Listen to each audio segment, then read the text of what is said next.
黑人大姐取出一辈子积蓄，决定要去小城市当一把富婆。可是第一次坐飞机就遭到前排白人故意的挤压，她原本不想计较，谁料对方却恶人先告状，反咬自己跟她作对。一旁的空姐也是不分青红皂白，劝说大姐让出点空间。可是听到这话，大姐瞬间就不乐意了，直截了当的指出航空公司为了敛财，故意把座位设计得这么拥挤。周围的乘客都纷纷表示赞同，但唯独乘务长最看不惯像大姐这样坐经济舱又事儿多的穷人，嘲讽她没有钱就别挑3拣4，有能耐就升级去头等舱。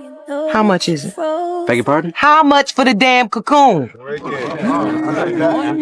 果然多花了钱就是不一样，不仅被好吃好喝的伺候，就连空姐的态度都发生了2极反转。可令谁也没想到的是，就是这次疯狂挥霍的旅行将彻底改变他的一生。吃饱喝足的乔治亚走出机场，却发现等车队伍大排长龙。就在这时，墙上的宣传引起了他的注意，于是大姐毫不犹豫打了个滴滴飞机。这前所未有的体验让出身底层的他激动不已，漫山银装素裹的雪国风光也被女人尽收眼底。仅仅过了半个小时，就飞到了预定的5星级酒店楼顶。虽然酒店住客有不少社会名流，但大姐如此高调的行为还是引起了人们猜测她的身份。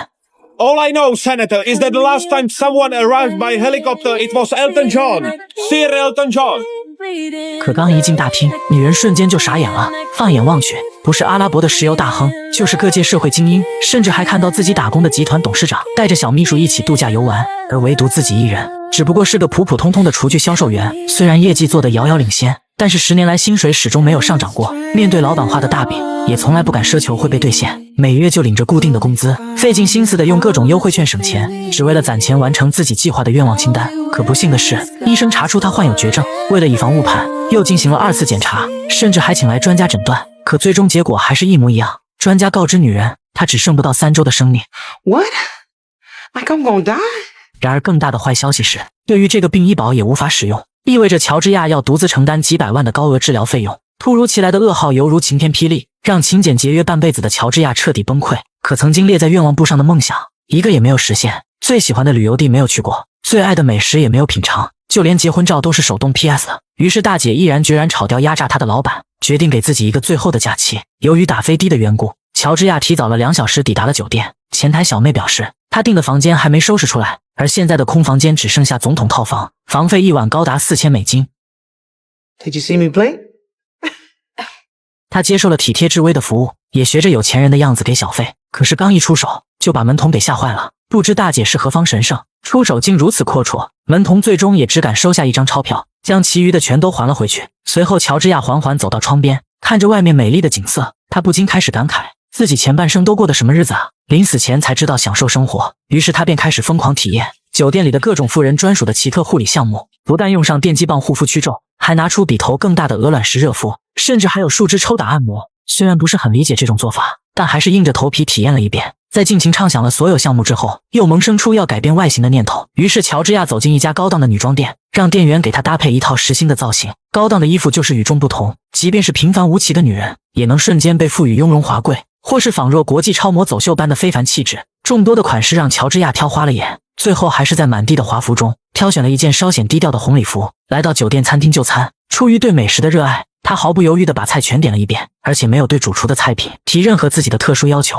相比之下，一旁的妇人们却显得格外的挑剔，不仅提了各种特殊要求，还点名要明星主厨亲自动手。面对各种奇怪刁钻的要求，瞬间让主厨感到气愤。 No butter, no cream, no wheat, no dairy, no fat. Eh merde! Why do they bother to eat? 然而当他收到乔治亚的菜单时，刚刚的怒火瞬间被浇灭。主厨第一次见到如此尊重他菜品的顾客，于是他做了个破天荒的决定，要亲自下厨给贵客烹饪。片刻之后，满满的一桌美食上齐。不仅如此，还有主厨亲自接待，二人像是遇到知己一般，尽情的畅聊关于美食的见解。然而这一幕幕都被旁边的富豪们看在眼里，纷纷开始猜测女人的身份。以主厨那著名的声望，是不可能热情接待一个普通妇人的。可令富豪做梦也想不到的是，乔治亚竟是自己百货集团下一个小小的厨具销售员。他只是出于对美食的热爱，不曾想竟引起了富豪们的误会，更让一旁的议员笃定他是个隐藏贵妇。于是他在晚宴过后主动靠近乔治亚，希望能与其交个朋友。不过二人交谈的这一幕恰好被刚洗完澡的富豪看见，他不得不怀疑对方是隐藏的竞争对手，专门来破坏他与议员的商业合作的。于是派秘书打探清楚他的身份。第二天，乔治亚在享受按摩的同时，秘书也来到了这里偷听。可是由于按摩师下手过重，女孩瞬间就破口大骂，这让一旁的乔治亚看不下去了。同为底层人民的他，立马站出来为按摩师出头， You got tension in your neck because you keep going down on Mr. Cragen, and he's a married man. At least this poor lady trying to work it out of here.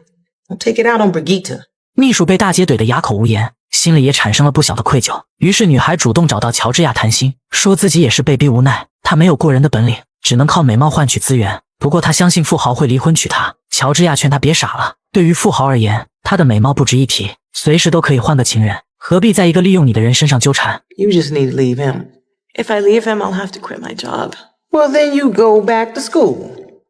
经过这次谈心，虽然不知道女孩是否就此悬崖勒马，但是回去以后，她明显对富豪不再言听计从了。女孩坚决地回答，乔治亚只是个在享受旅行的游客，别一肚子坏水地猜测他人。可富豪就是打心底里看不惯抢他风头的女人。就在当晚，议员又邀请乔治亚共进晚餐，虽然富豪十分排斥，但看着议员的面子也乖巧地闭上了嘴。不料下一秒，服务生前来告诉乔治亚，主厨已经亲自为他准备了一桌丰盛的佳肴，大姐也顺势邀请议员一起。就这样，所有人都跟着乔治亚沾光，唯独富豪孤零零地独坐一桌，听着对面传来的欢声笑语。显然所有人都被乔治亚的人格魅力所感染，富豪只能厚着脸皮搬来小板凳，并邀请一旁的议员们明天去参观他的玻璃工厂。然而当得知乔治亚计划去亦庄飞行时，大家都被大姐所吸引。 Well, I hear it's a completely liberating experience. That is a great idea. let's do Better than it. some glass factory. 被抢了风头的富豪自然不乐意，连忙向他发起挑战，势必要稳固自己的地位。可是隔天二人身临其境时，都被吓得不敢动弹。不过乔治亚如今已看淡生死，在教练发出一声指令后，便毅然决然地一跃而下。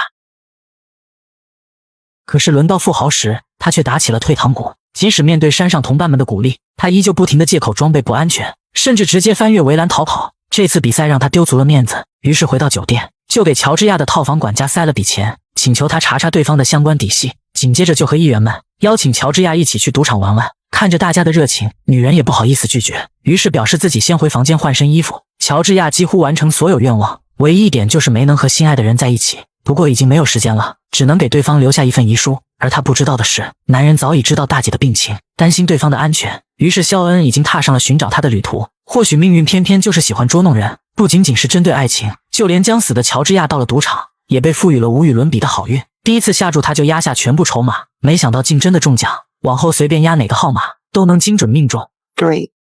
Now you change my luck for the better. 想不到上天竟如此玩弄他，不过却开心了跟着下注的议员们纷纷赚得盆满钵满，只有始终和他对着干的富豪独自一人承受了所有。最后统计光乔治亚自己赢得的筹码都有足足200万。然而等他回到套房，往日一脸严肃的管家竟突然转换了态度，变得十分友善。乔治亚非常不解，心想莫不是知道了自己赢钱了，才露出这般模样。可是管家突然的一个拥抱，才让他明白了一切。原来管家帮富豪调查，发现了他的工作证，同样也找到了他留下的遗书。一瞬间，强烈的愧疚感笼罩了全身。他向乔治亚坦白了一切，并请求对方的原谅。不过大姐并没有怪罪，反而很高兴有第二个人知道了这个秘密。随后管家问他，生命最后的时间不应该陪在爱人的身边吗？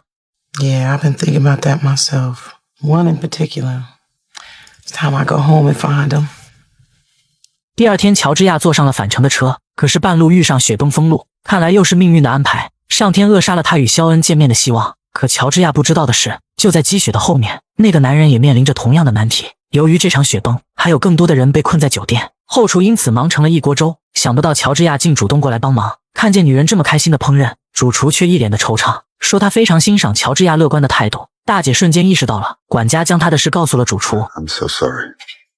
Let's not say anything, all right? Let's just cook. The onions, they make me cry. 随后主厨也被乔治亚的态度感染，二人尽情地享受做菜的过程。很快丰盛的跨年晚宴就准备就绪，主厨当着所有来宾感谢了乔治亚做出的贡献。随后他回去换了身礼服，坦然地接受了这一切。即使见不到肖恩也知足了，又有谁的人生没有遗憾呢？然而他刚回到宴会上，富豪又站了起来。原来他还是通过公司查到了女人的身份，于是当着众议员的面揭穿乔治亚假装贵妇骗人，背地里只是一个3万年薪的厨具销售。不过乔治亚却非常坦然地站起，承认自己就是富豪的一个小雇员。一旁的主厨还试图阻止他继续，可却被富豪打断，坚持要他解释清楚。而乔治亚也终于有机会当众说出憋在心里的秘密。 I just came here to blow every last cent of my money. You see, I'm gonna die. Georgia, please. Oh, it's okay. It's okay. 他毫无保留地讲述了自己的病和来这里的目的。之所以没有提前告知，只是怕影响了大家的心情。乔治亚举杯祝福众人后转身离开，而富豪因为自己的所作所为遭到了众人的鄙视。就连自己最爱的小秘书也清醒了。 And I'm gonna go back to school. And then one day, when you're wife, I'll only be too happy to help her figure out exactly how much that should be.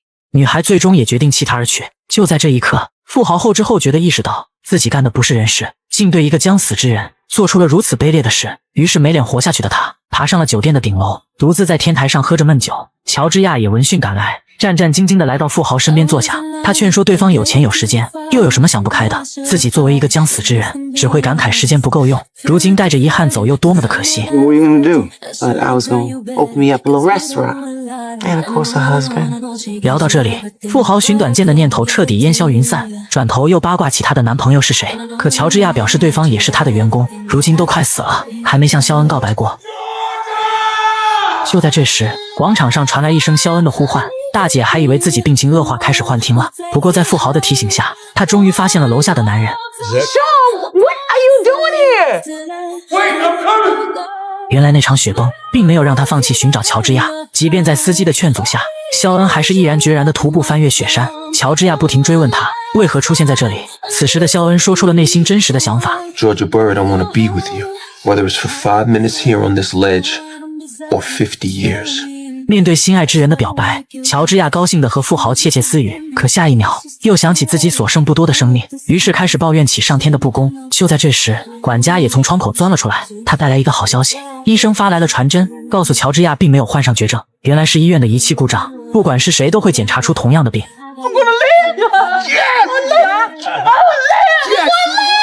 上天给他开了一个巨大的玩笑，不仅归还了他生命，还把最爱的人送到了身边。这趟圆梦之旅无疑让他成了最大的赢家。